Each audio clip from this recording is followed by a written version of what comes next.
Pirmado na ni Pangulong Bongbong Marcos ang batas na nag-aamyenda sa Motorcycle Crime Prevention Act. Layo nitong mas mapasunod ang mga rider at mapaigting ang responsableng pag-aari ng motorsiklo. Sa ilalim nito, dapat mairehistro na sa Land Transportation Office ang isang motorsiklo sa loob lang ng 5 araw mula nang mabili ito. Mas pinahina rin ng parusa dahil sa 5,000 pisong multa na lang ang ibabayad nang hindi susunod mula sa dating 20,000 hanggang 50,000 pesos at pagkakakulong. Bukod dito, required na rin ang mas malaki, mas nababasa at color-coded na plaka. Mas maliit na rin ang multa sa mga rider na walang plaka mula 50,000 to 100,000 pesos at pagkakakulong, magiging hanggang 5,000 piso na multa na lang ito.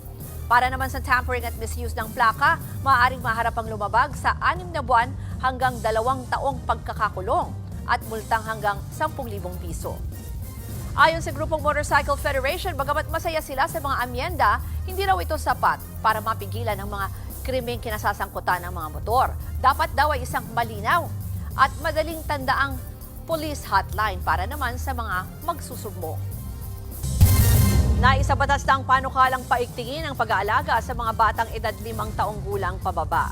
Sa ilalim ng RA No. 12199 o Early Childhood Care and Development System Act, magkakaroon ng ECCD Council para tutukan ang edukasyon at pagpapalaki sa mga batang 5 taong gulang pababa. Mabubuo ito sa pamamagitan ng pagtutulungan ng iba't ibang ahensya ng gobyerno at mga lokal na pamahalaan.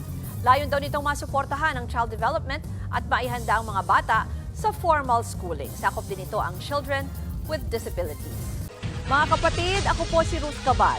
Maging maalam at may pakialam sa mga may init at rumaratsyadang balita sa Frontline Express.